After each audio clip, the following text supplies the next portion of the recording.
You've been a bad little slut, Natalie.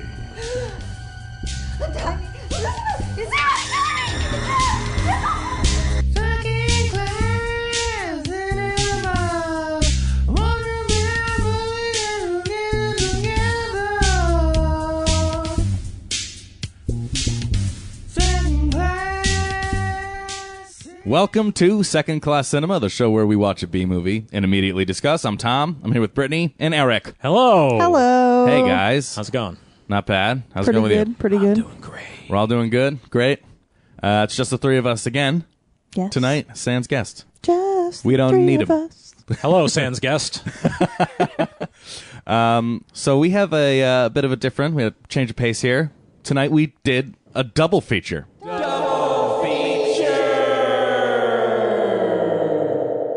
Yep, we watched two movies. Well, we watched one of them right before we came in here, but the other one we watched last week. Had a couple other things to say about it. Tonight we watched the movie Zipperface, and the other movie we watched, I think it was a few days ago, was Penitentiary 3, which was a fan pick submitted by Bart on our Facebook page. So thanks, Bart, for the submission. Thank you, Bart.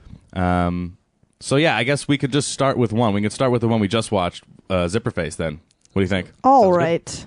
All right, we'll start there. Make it easy on ourselves.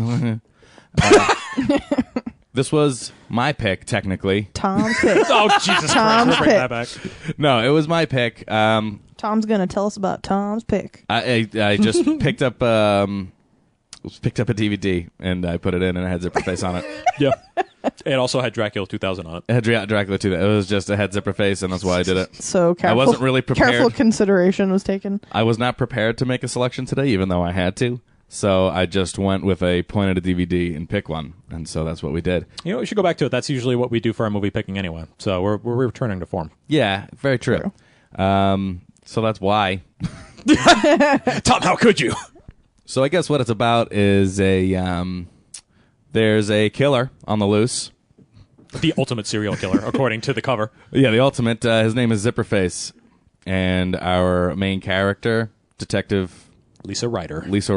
Detective so-and-so. Detective lady.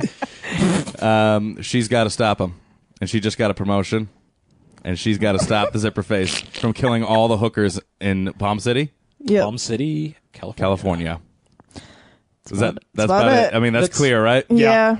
Clear enough. Clear enough. That's exactly what it's about. Yeah. It's a very it's shallow plot synopsis for a shallow movie. Mm-hmm. So let's start there. What else was very poor about it? This movie was really shallow. Not even giving it a fighting chance. No, it Just doesn't what deserve else was one. very poor about it? So what were some shortcomings? Super awkward sex scenes are at the top of my list. Super awkward sex scenes, and that kind of ties into the overall vibe of the movie because it feels like half of the people involved were involved in pornography. It seemed like one of those, but I can't be totally sure. A lot of names were weird in the credits. There was a lot of awkward stuff. I can't put my finger on what was so awkward about it because, sometimes stuff's just awkward because you're watching it in a room full of people. Yeah. It wasn't even that. It's like if I was watching this by myself, it would have been just as awkward. Be like, why did someone make this? Yeah. Why did they think I would want to watch this? Really uncomfortable at points. I was like, yeesh, why are they doing this? Yeah, that was really bad. On top of the awkward sex scene, our main character, Lisa Ryder, the detective, as she's going out and she's trying to uncover clues for this murder, she hooks up with a photographer who becomes some sort of, not a witness, but what are they called? Suspect, thank you. Yeah. Thank you. We understand the criminal justice system at second-class cinema. Yes, exactly, a suspect. And she meets up with this photographer, and they get a little too entangled in each other, and there was this scene where he was taking a lot of sexual photographs of her, which was extremely awkward as well. So awkward. Yeah, it was barf. Yeah, I feel like they accidentally mixed up the music tracks for those two scenes. Because the photographs had, sex music going on. Mm-hmm. And then in the sex scene, it had some weird, photograph music. Photographing music. Yeah. like uncovering a crime. I don't know. It just missed. It was super awkward. They met 5 hours previously, and then he's taking pictures of her, and he's unbuttoning her blouse and untying her doily. So, No, don't remove her doily. Eric's favorite part. Yeah, my favorite part of this movie was something Brittany said, which says a lot about this movie. She had a doily neckerchief. Yeah, so this movie was just, it felt really long. It was really boring. Wicked boring. So boring. And, I mean, we got to the 15-minute mark, and once again, I was like, you know what, I'm pretty invested. Like, it's doing pretty good. I don't know what it is about these movies where they start out fine for me. No, And then by the totally time agree. Act 2 gets going, I'm like, this is awful. Because it started out with that samurai cop vibe. It did. That's true. It sold us on a false premise. It Yep. started off like an 80s cop TV show. Yeah, like a funny buddy cop. Yeah, I mean, nothing spectacular, but it was competent for what it was supposed to be. There was a psycho in a house. He was holding some hostages, and he got gunned down by our lead character. Arguably the best character in this movie, really, A psycho that gets gunned down. in the first 2 minutes. He's got a psycho mustache. He does, and he screams really loud, and he's really intense. But yeah, what else we got? Why else did this movie fail at accomplishing its mission in being a successful slasher? Bullshit ending. Bullshit ending. Yeah. All right, so how did this movie end? How did it wrap up? Okay, so throughout the entire movie, it's setting up almost every single character as a suspect. Literally every character is a suspect in Except this for the movie. main cop, pretty much. Pretty much, yeah, because we know she couldn't have committed the murders. Yeah. But like everyone else has the suspicious javelin music from Fatal Games. And like there's reasons for them to be implicated in the murder.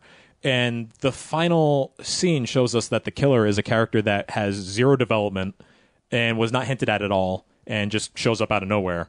We don't know anything about this character that ends up being the killer, and he's the killer. He may have been in 2 or 3 scenes. I was going to say, Yeah. I think he shows up twice and he's very background, Yeah. not prominent at all. There's like no reason for us to have ever cared or suspected about that character. Yeah. And it just felt like a big fuck you to the last 90 minutes of your life. Like, Yeah. And on top of that, he was like, oh, the first person I killed, total accident. Oh my Yeah, god, so and then his frustrating. motive was like, no, it was as thin as he worked for the mayor and she was a woman, and that was emasculating to him? Sort of? Yeah, I guess. Question mark? Yeah, But I still don't understand because he obviously doesn't have it in him to kill these women at first. The first one was an accident, so he was just talking this way before, and he was very cruel when he would kill these women. He'd call them whores and sluts, right? Yeah. He hates them and all this other stuff. So it's like, well, now you're calling it an accident? Come on, man. You bought a full leather, like, gimp outfit, You were pretty malicious, man. which is not scary at all, by the way. Oh, it's it's not- actually pretty comical. Yeah, it's not It has like scary a like the one from surprised Nightbreed. gorilla face. The eyes are just like gaping open. like raised eyebrows, like painted onto the mask. Yeah, bedazzled. Rhinestone eyebrows.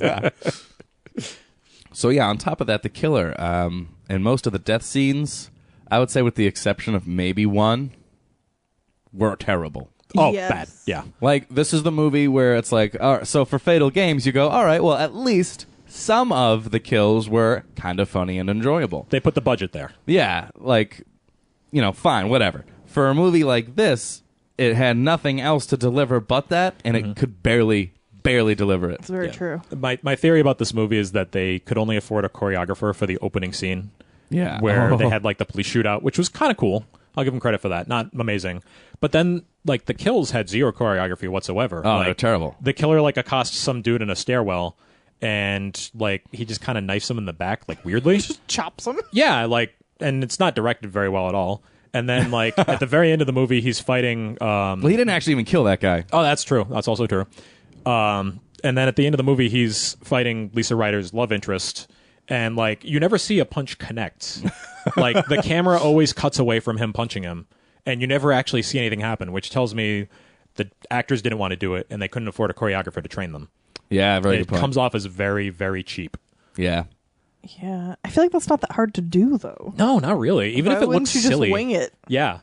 Like you could totally like. I think me and Tom just sitting here, we could probably choreograph a better fight scene than what they did there. Oh, Maybe absolutely. something happened to like ruin the shots Possibly, yeah. I don't know. or something. I don't know. I mean, it just seems like they didn't care. They didn't want the time to make it good. They wanted the Yeah. time to finish.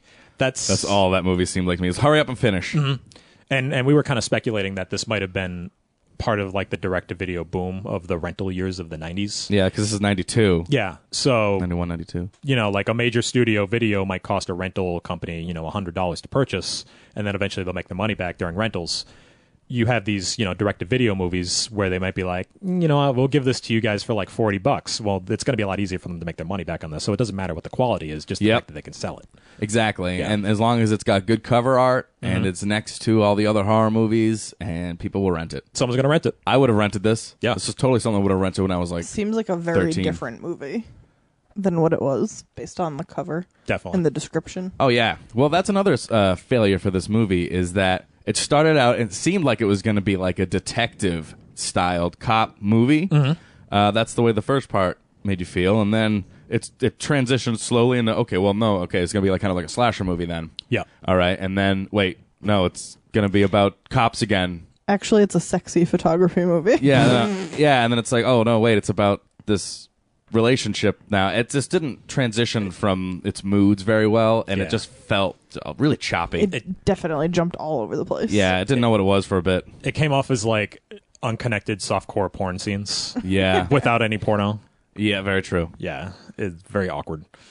Yeah, overall really awkward. Terrible dialogue for most part. For the most part? Yeah. Yeah. Some of it was like laughable. But yeah, in the early stages. I don't know if I'm going to call that a strength. No, definitely not. We're not even there yet. I mean, we cut the movie a couple of breaks, but these are still all failures. I'm just saying, I'd give something credit if it makes me laugh, but this was not one of those things. I mean, is there anything else we want to particularly call out a failure for this movie? I mean, most of it's a failure. Let's be clear. There was no dummy. There was no dummy. That's Which right. should be a plus, but it's not. Oh, because you know what they used instead? They threw one of the hooker women off of like a building. And instead of using a dummy to show that, they used an extremely strong man with a giant upper body. In a dress. In a dress and a wig. Falling over. And they did that twice. And we were like, oh yeah, I can't wait for the sweet dummy action. I know, and then like, it was dummy. just a buff dude in a dress. We're like, aw. Which, I mean, if you think about it, takes more effort, but it was so disappointing to us as an audience. Yeah, exactly. Like they went the hard way, and we were just like, no, fail. No, we want to see a dummy flop around when it hits the ground. Get your dummy on, guys. It would have helped this movie. But either way, I mean, if it was a dummy, it would have been a success. Because it was a real man, it was a failure. Well, I feel like if it was a dummy, then it would have kind of put this movie in the light of not taking itself so seriously, but it took Agreed. itself so seriously. Yeah, for sure. I had like a couple of random plot points that I was just like, WTF about. You but got some plot beefs? Yeah, all right.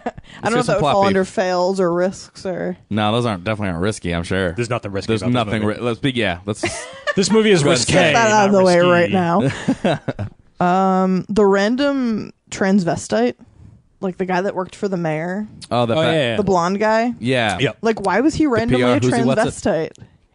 There was Who no knows? need for that. Well, because I think when they were in the mayor's office and the briefcase fell off the mayor's desk, it was full of like gimp and bondage stuff, it looked like. Yeah. And then they had that guy clean it up, the PR guy, clean it up. And then we saw that he was then later a transvestite.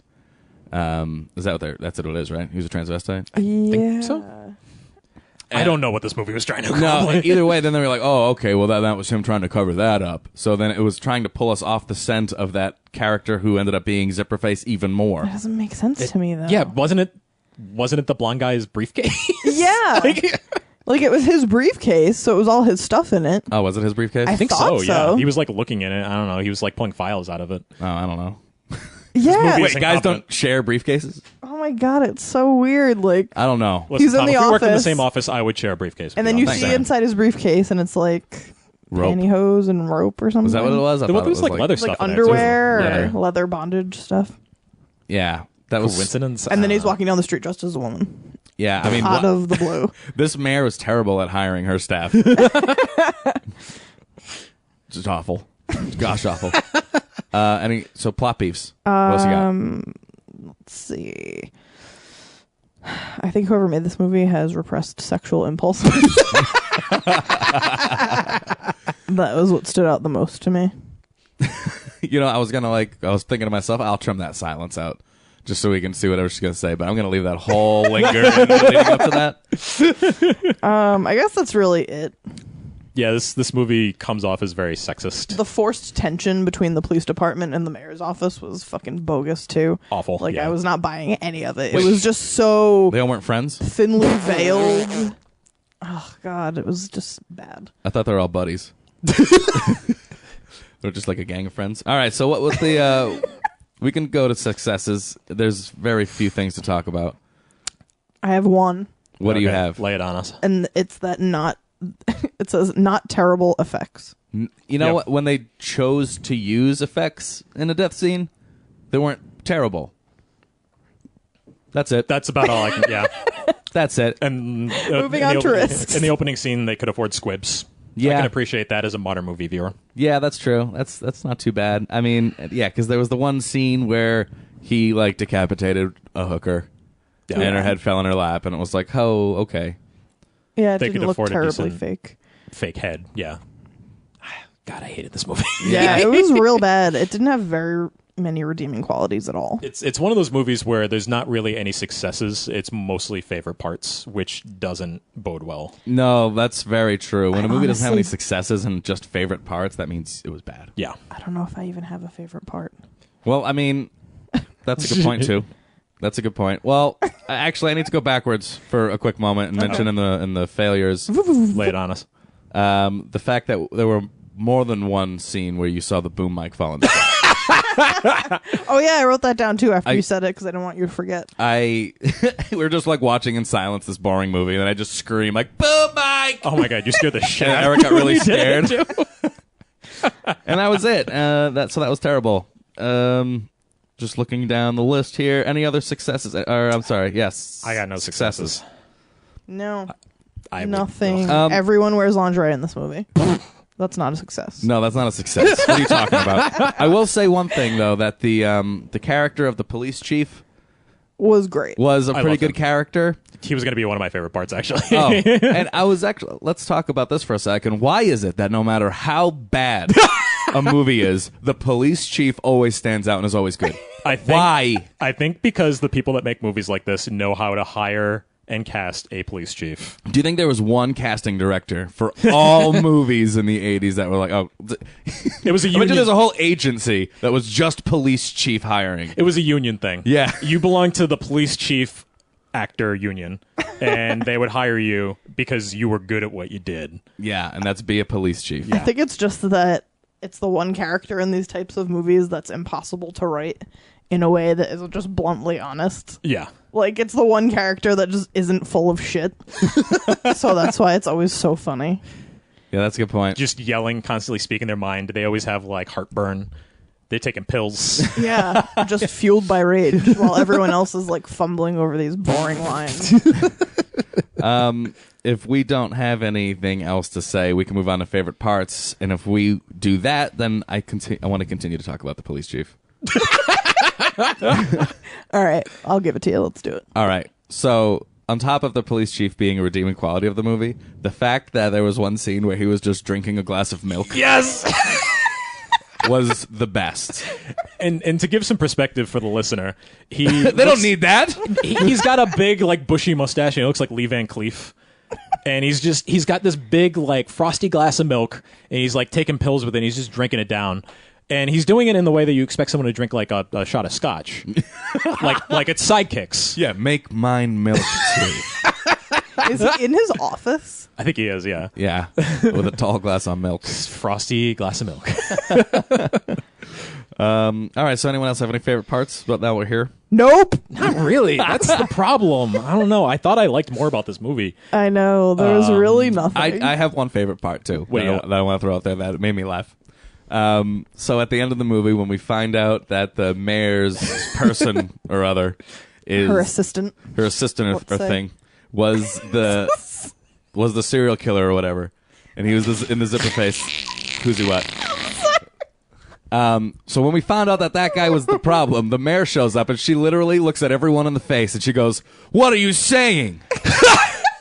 What do you mean?" Everyone just diverts their eyes. Everyone just keeps looking away like they can't deal with this mayor. And then she goes, to the Zipperface, and she goes, she's really pissed at him. She's like, "You ruined everything. We were gonna go to the top together." And she pulls out a gun and she shoots him in the mouth. Just kills him in front of everybody, and no one even flinches. But I love that before she even starts yelling at him, she's like, "What are you doing here?" Like, it's not totally obvious that he's the murderer at this point in time. Yeah, that was, that was like the very last thing to happen too. So that made it just hurt a little less that we spent a long time watching it. I thought she was going to kill herself too, and I was about to be like, "Oh yeah." Oh, see, that would have made me But, feel so bad. Oh, that would have ruined it. Really? Yeah, if she killed herself too, that would have made it worse. Because it just, I think Yeah, so. I guess there wasn't good enough reason for her to do it. It's not like she knew he was doing it. I mean, if she turned the gun on everyone else in the room and then they shot her down, then that would have been even better. That would have been incredible. That would have been the best possible. Take me alive, coppers. So favorite part, Eric, do you have anything? There was one throwaway line that I really appreciated because it mirrored something that we had said literally 5 minutes prior to it. When they pick up the mayor's aide and he's cross-dressing, one of the detectives says, "Hey, it's Devin McClain, the mayor's PR, what do you call it?" Because literally 5 minutes before that, we're like, okay, we were like taking notes on whatever that guy was, and we couldn't think of like what he was. We were like, yeah, he's the PR guy. And we did a better job of describing that guy than the characters in the movie did. Than the detective. The detective who is supposed to know things because he detects things. All right, so movie was a fail. I don't have a favorite part. We just talked about some favorite parts. That's it for that. So is it time to move on to ratings? Yeah. Yes. So let's rate it then. Yeah, I'm going to go with I'm fuck going to you. have to give it an unfortunate fuck off. Oh my god, my fucking Fuck father. you. Fuck you. A fucking fine. Fuck yeah! All right. Fuck Eric. you. Fuck you. Fuck you. Fuck you. This movie was bad. Yeah, it's a fuck you. It made me feel bad. The person that made it should feel bad. Yeah. And that's my rating. So this is a shit flick. Yeah. yeah. Because this is around the horn. Around the horn shit. Around the horn, fuck you. That means it's a shit flick shit list movie. It's even more disappointing because we watched Nightbreed the other night, and Nightbreed is so good. Oh, yeah. And Dr. Decker's like Zipperface mask in that movie was just haunting me for days. And then Yeah. we were like, let's watch Zipperface. And I was like, oh man, it's not going to be nearly as good as Nightbreed. The first thing I put down on my notebook before we even hit play was Nightbreed, so I can keep it in my head just in case, because this came out maybe a year after. Yeah. So I was like, oh, maybe it was riding on the coattails of Nightbreed. Trying to capitalize, but but- really had nothing to do with Oh, Nightbreed at all. nothing whatsoever. So at least they weren't derivative of Nightbreed. True. Positive? I don't know. It could be construed as a plus in some circles. So all around, fuck you. Yeah. It's so frustrating because when we started watching it, I said, this gives me a real Samurai Cop vibe. Yeah. Like, that first scene had the vibe of, like, a scene in the middle of Samurai Cop. I was like, okay, maybe we'll see some decent, shitty cop movie action. And it just panned out to be a horrible softcore porn with nothing in it. Yeah. I'm sorry, Samurai Cop. Yeah, it wasn't good. So final thoughts on this movie? Pass. Nope. Brought to you by Alpo. Oh, my God. Okay, I have another favorite part. I'm sorry. Oh, okay. All right, one more favorite part.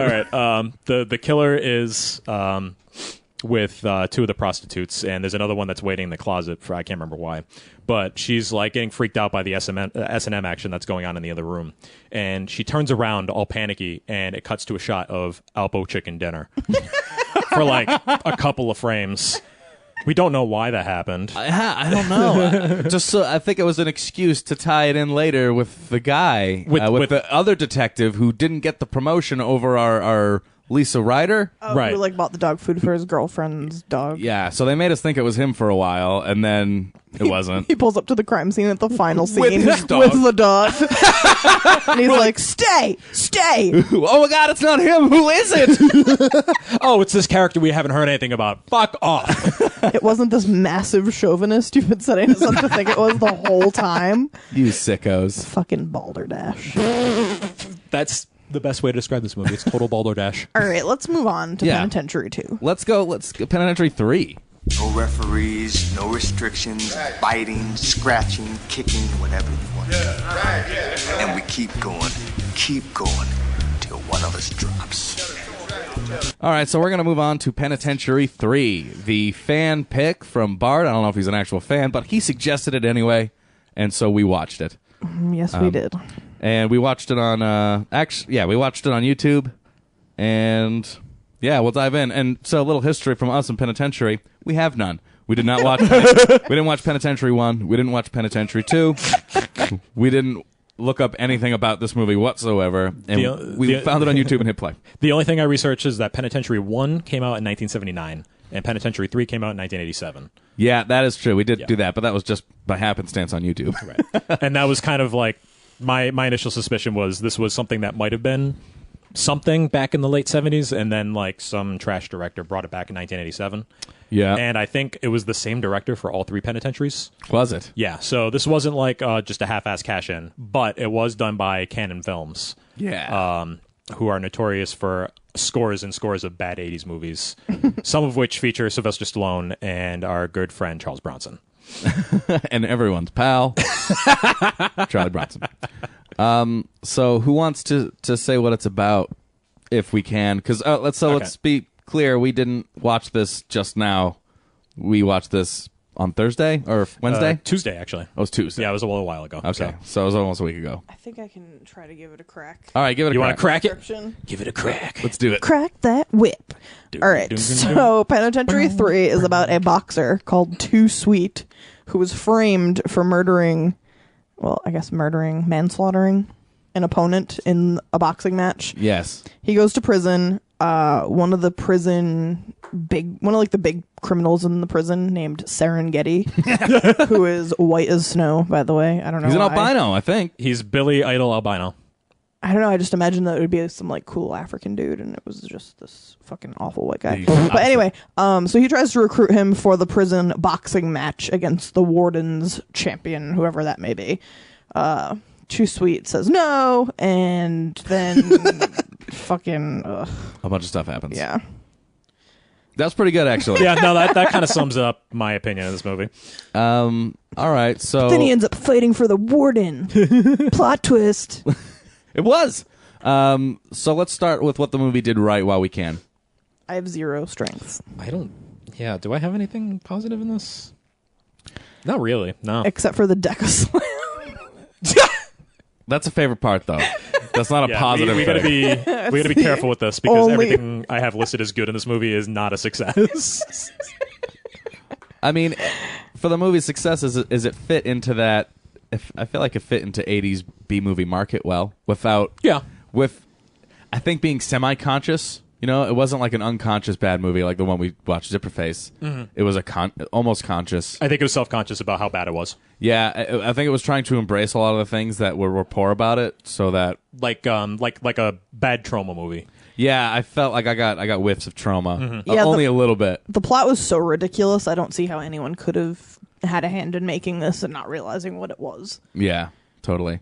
So I mean, on that note, I think it seemed like a fun thing to make. I think the actors are having fun. I think it was it was fun. It wasn't terrible. It it did its job.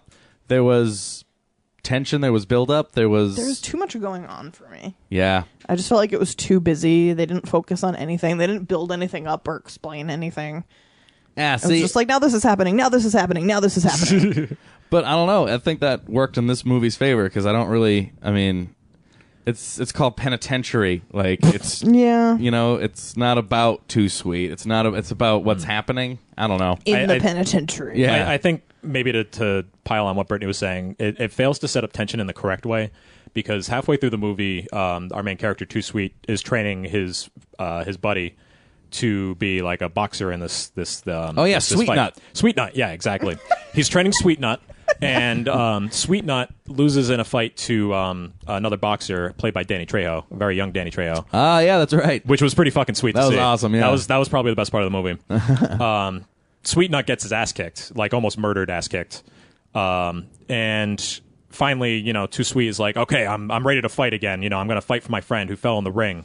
And he doesn't fight Danny Trejo. He fights some other guy, which is not the way you escalate a movie that way. You would expect him to, like, in Rocky IV, Rocky doesn't see, his buddy Apollo Creed get killed by the Russian and then go decide to fight, like, fucking Spider Rico. That doesn't happen. He goes to fight the Russian. That's how a movie happens, Like, it doesn't make any sense the way this movie is set That's up. how you make us care. Yeah, exactly. Yeah. This movie failed to make me care. Yeah, the stakes were extremely confusing. The There stakes were none. weren't high or low. They were confusing. There were none. Like, Serenghetti was like, okay, you really have to fight for me. Like, or what? You're going to make my life even more miserable than it already is? And then the warden was like, oh, come on, you have to fight for me. Like, why? You're not going to let me out early. You're not going to give me any special treatment. I'm going to put a creepy small dude in a loincloth in your cell, and he's going to eat your orange. Oh. All right. So, I mean, I guess that's semi-positive, semi-failures. This movie was slightly risky, though, right?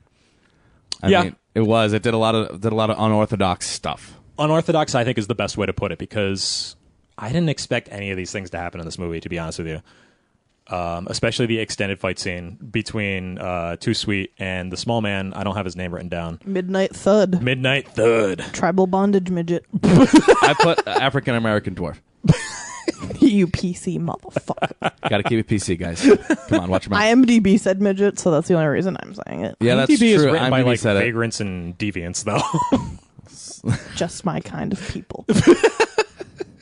All right, so what else? What do we have for risks? Anything? I'm trying to decide if it was risky or if it was just incompetent. Yeah, That's the I think thing. that's what it was. I think it's more incompetent than is risky. Well, do you think it failed at taking risks because it was incompetently made? Do you think they tried Maybe. to? Because I mean, they had a dude lady. They had this really Yeah. strange, dwarf character that squeezed orange juice all over his body. I feel like they just did whatever they wanted to do and paid no attention to the constriction that them being in prison would actually put on the situation. Oh Yeah, yeah, definitely. definitely. Like Serenghetti had all this extravagant stuff. Like, I know some people get crazy perks in prison, like depending on who you are, but his cell just had like a red velvet curtain like hanging. He had like a twin bed in there. He had like a couch, a glass coffee table, like He had a dude paintings lady? hanging. He had a dude lady living in his cell. It was just fucking Or- so weird. I mean, even if you want to extend it, okay, that guy's got special privileges because he's a fucking boss. One of the regular guys, Sweet Nut, he's just carrying around a saxophone and playing it all day. They wouldn't, That's they wouldn't true. let you have that. Yeah, That was one of Zero. my favorite parts. sweet. All right. Well, I mean, this movie seems to have had some favorite parts, though. It definitely had something you remember from it. So let's go to that part. What do we got? This prison is greasy as fuck. Skip right to the sweet nut. Every time someone gets punched in this movie, they slide like 15 feet across the floor. Invariably, they are going to slide forever. Yeah. Yeah, that was a weird gimmick I don't know why they chose to do that. to pull out multiple times. Because, like, when I think of adjectives of a prison, somewhere maybe around like 60 or 70 on my list is greasy or slidey. Lubed. Lubed. Yeah, no, Yeah. I don't think about that. Well, I'd say lubed is more like 8 on the prison list. So what else are you going to say about Sweet Nut? Oh, in the beginning when Too Sweet is on the bus to prison, and you just hear the sweet saxophone jazz music come spilling out. Oh, that's right. And you're like, what the hell? And one of the other prisoners just has his saxophone. Like, they would just let you walk into prison with your personal belonging. I don't know. It was just so outrageous. Well, because it set it up like it was part of the background music, like the soundtrack. And Yeah. then this guy's got a saxophone in his cell. You're like, okay.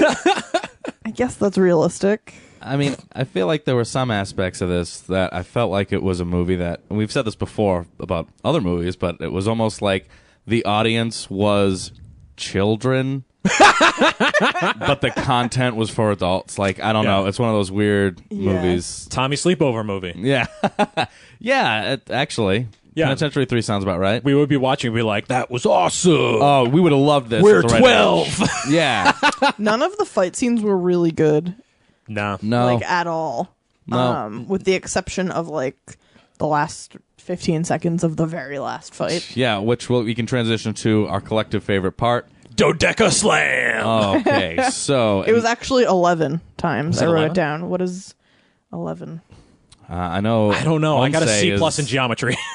All right, so we're in our last fight, and we have Too Sweet versus Some guy. He's like a big wrestler-looking guy. Some guy. Some guy who's defending the other Yeah. team. Me and Brittany had him written down as the Brawny Man. Oh, the Brawny Man. Yep. Yeah. Which I'd like to add, both looked like action figures. Yep. Like action figures that I would want. Yeah. Like I would be like, oh, I want a 2 Sweet action figure. And they were fighting in that tomato sauce pool. Oh, that's right. Why? Oh my God. No, it's just the terrible quality of this movie. The red floor. So they're in the last fight, and the fight's winding down, and the bad guy is beating 2 Sweet, and he lifts him up in this body slam pose, and he slams him down, and then they replay it again and again and again and again and again and again and again and again and again and again. Oh my God! And 11 times in a row. It just got funnier and funnier. I kind of wish that they just did it for the last 15 minutes of the movie. Oh, It wasn't the same every time. I really think he body slammed him 11 times. No, because they got coverage. That's my story, and I'm sticking to it. I'm sure they had tons of shots where they were body slamming him from a bunch of different angles, and they decided to put them all together. what I found so funny about that too is like literally, I saw this first slam and I was like, okay, we're gonna see multiple slams here. We're gonna go rule of 3. You see 3. Boom, You see boom. this. Boom, the big one. Yeah, Yeah, it's the big one. And then they went to 4. I was like, well, that's unorthodox. Yeah. And then it kept going. That's unorthodox. Oh, and then at one point in the fight, when 2 Sweet started coming back, there were like 5 hits of something else. Oh, that's right. I have that written down. 5 dick kicks. Yeah. Oh it yeah, says that. that's right. Dick kicks. Oh yeah, and his finishing move, 2 Sweet's finishing move that he learned from the African American short man was, instead of the crane kick, we were calling it the crane dick. Because That's right. Oh, crotch suffocation. Exactly. So what he would do is he would jump and go like wrap his legs around a man's head, and he would just like push his head into his crotch until the guy couldn't breathe anymore. It was like a move from like a 1997 Japanese fighting game. Nobody would 1997. ever be able to do that. Just jump from a standing position to a point where they could wrap their legs around another grown man's. You've never seen me at my fencing classes. Like maybe, I don't know, like maybe Van Damme could do it. But not like a regular... Maybe Van Damme could do it. I don't know. Van Damme definitely do it. I bet you there's a ton of people on American Ninja Warrior that can do it. Yeah, but not just regular dudes. 2 Sweet's not a regular dude. Yes, he is. He's too sweet. He has a rat tail. He does have a rat tail. But I think the issue with that move is, why is that the move? Why is that the coolest thing that you can do? Exactly. I don't know. That seemed really weird. Any More other favorite parts? Okay, there's a part during the training montage where... Montage? Was that the same movie? Correct. Or was Did this that, have a training montage? Wait, Yes, it did. or was but that Fatal Game? Fatal Games had the montage. I think this one just had a montage. I don't know. Soft quote. Well, actually, no, because what I'm about to say is going to lead me to believe that this wasn't any kind of training exercise. Where 2 Sweet is in like the basement dungeon of this Yeah, prison. why- By Oh the yeah, way, the prison dungeon. Why by the is way, it a dungeon? there is a dungeon here in this modern Like prison. sweaty, like rough stone walls. They had to have just reused this from like some sort of medieval prison scene in like another movie, and they was just like, "Well, had we got studio this, space. we got studio space. Let's use it." Yeah, But could've. one of the training sessions involved him getting slammed in the stomach with a giant metal door, just over and over again. He's like, "Oh, Gotta toughen you up. This movie had a real habit of just doing the same thing over and over and over again. That's definitely a motif.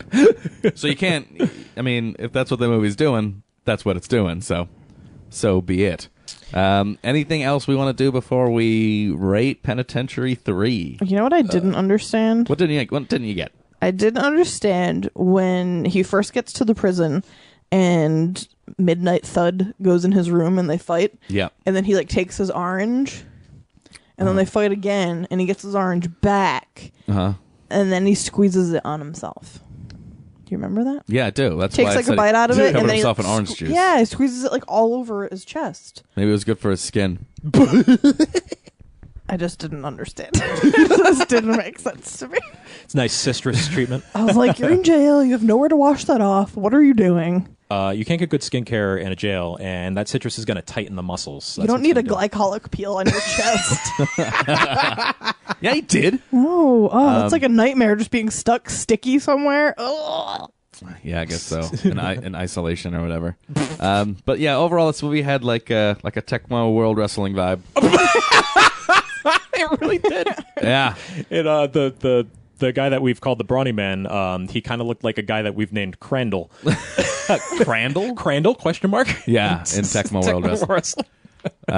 So if that's it for favorite parts and discussion, we can move on to rate. Oh, we have one more favorite part. I do have one more favorite part. There's a part during the final fight where Too Sweet gets knocked up against the wall, and like it leaves like a blood stain on the wall. Oh yeah, and it's like kind of in the shape of like the crucifix, you know. Yeah, kind of some heavy-handed symbolism, but I was like, okay, I recognize that. They went for something. And then they ruined it literally 5 seconds later when like a character off screen just yells out, "He's not getting fought, he's getting crucified." And I'm like, Jesus, just let something hang for more than 5 seconds. This movie. Just in case you missed it. That is this entire movie in a nutshell. Just in case you missed it. Yeah, because they repeat everything over and over. Oh, wait. My favorite part of this movie was that Serenghetti looked like King Koopa. Yeah, I buy it. And this movie came up before that. Like the Dennis Hopper King Cooper? Yes. King Cooper. Hanging with King Cooper. That was my favorite show growing up. Oh, yeah. Hanging with King Cooper. All right, now we're rating it. So let's rate it then. Yeah, I'm going to go with Yeah, fuck I'm going to you. have to give it an unfortunate fuck off. Oh my god, my fucking Fuck father. you. Fuck you. A fucking fine. Fuck yeah! All right, so Penitentiary 3. What are we going to rate it? I give it a fucking whatever. Fucking whatever. Yeah. I feel like that's a little bit lighter than you want to actually give it. It is. I don't want to give two things in a row, fuck you, even though my heart is telling me yes. Like I could have watched Penitentiary 3 or I could have just taken a nap. Tooken 3 with Liam Neeson. Tooken 3, isn't that the one with Eddie Gordo? Tooken again. All right, so a fucking whatever. I could have slept or I could have watched this movie. It's the same thing. All right, Eric. Fuck you. Fuck you. Another fuck you. Yeah, I feel like I'm usually willing to give Handing movies them out. the benefit of the doubt. This did nothing for me. I don't know. Like, aside from a few parts that were really entertaining. No benefit, no doubt. No benefit, no doubt. No doubt. No diggity. I don't know. I didn't hate it. I thought it did some stuff. It had me for most of it, and then when they set up the final fight between the two, I was actually excited. I was like, "Oh, I'm gonna get to see Too Sweet fight again." And then I was like, it was like roughly about 47 minutes in, maybe about 50. I noticed that. So I mean, I guess overall, I'd give the movie a fucking fine. I respect your opinion. Again. Fucking fine, but you know what? I gave Destroyer a fucking fine, and Destroyer was way better, even though it was true. also a movie that took place in prison. Weird. Yeah, I feel Very like weird. They kinda Prison have the movies are same just vibe. fucking fine to me. Yeah. It's not really a genre that I have any investment in, Yeah. It's not an exciting location, really, if you think about it. I don't know. Actually, I'll change No. it. I'll change it. Fucking some other time. I'm gonna change it to I'll watch it some other fucking time. You know what? Yeah, I feel like if you're... Get out of my face, but don't go fuck yourself. Yeah. I think if you were like a little bit drunk, maybe it'd be a really funny movie to watch. Yeah. That kind of thing. Mm-hmm. I could see the appeal, and Definitely. I get the appeal, and it kind of rubbed off on me a little bit. Yeah. I'll go with that. I would be curious to see what Penitentiary 1 is like, That's true. and then get We an have idea no of like, history. is this the Rocky 5 of Penitentiary It's movies? probably pretty competent. I would assume it would have to be more competent than this movie. That is also true. Because I read the synopsis of the first two movies, and they're both like prison boxing movies. So I get the feeling this is the one where it kind of went off the rails. And Yeah. maybe the first one makes more sense from a narrative sense. That's true. So I'd be interested in seeing that. And it's a 70s boxing movie. When did Rocky come out? Was Rocky 77 or something? 77. So, I mean, maybe this was kind of like based off of some sort of craze that was going on at the time. And then, this big boxing thing. and then Penitentiary 3 comes out a couple years later when, Rocky 3 or when I'm trying to think. Rocky 4 probably would have come out around then. Maybe they're just trying to bank on major Rocky releases. Yeah, true. It's possible. I don't know. Yeah, I see that. But, fucking whatever. Any final thoughts on Penitentiary? Yeah. Ugh. This movie just made me feel a little bit gross. Yeah. We've been on a negative roll for these past few movies, but like you said, we had to balance it out. Yeah. Yeah, we just come off Cult Month, getting real hot, getting some real good stuff, and now we're back to our roots, which is just randomly picking things and seeing what happens. Yeah. I mean, that's kind of how the show started, really. Yeah. But sifting through knee-high garbage. which we purchase on the regular. So thanks again, Bart, for the Penitentiary 3 suggestion. I didn't hate it. I gave it a fuck you, but I didn't hate it. Yeah, it didn't make me feel that strongly about it. It didn't offend me. It was just a bad movie. Which I guess is the point. Yeah. Yeah. So are we ready? Just wrap it up? Are we good? I think I'm good. Wrap it. Wrapping it up. All right, you've been listening to Second Class Cinema. We watched Zipperface from 1992 on DVD, 20 movie horror pack or something like that. So this one probably cost me 17 cents. Zipperface was not good. We also watched Penitentiary 3. We watched that on YouTube per recommendation, and it wasn't that good. But that's okay, because it was better than Zipperface. Yes, it was. And that's it. If you'd like more information, come to our Facebook page, facebook.com/secondclasscinema. You can find us on Podbean, secondclasscinema.podbean.com. We're also on Twitter, @2NDClassPodcast, the number 2ND Class Podcast. We are Second Class Podcast. All right, I'm out. What?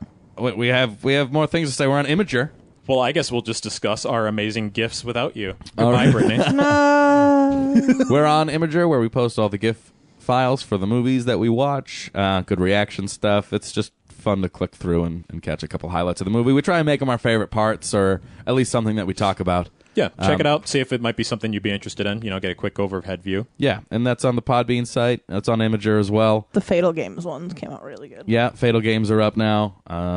Yeah! And we're on YouTube. You can find our episodes there as well. We're going to start doing some video content soon, so stay tuned for that. That's it. Good night. Bye, everybody. Goodbye. Wait, Enjoy your St. Patrick's Day. Crandall? We're about to eat some corned beef. Corn that beef. Jesus H. Christ, it's Devin McLean, the mayor's PR, what do you call it? You didn't see anything! If you so much as breathe a word of this, I'll see to it that the mayor has you both pounding a beef when the sun don't shine!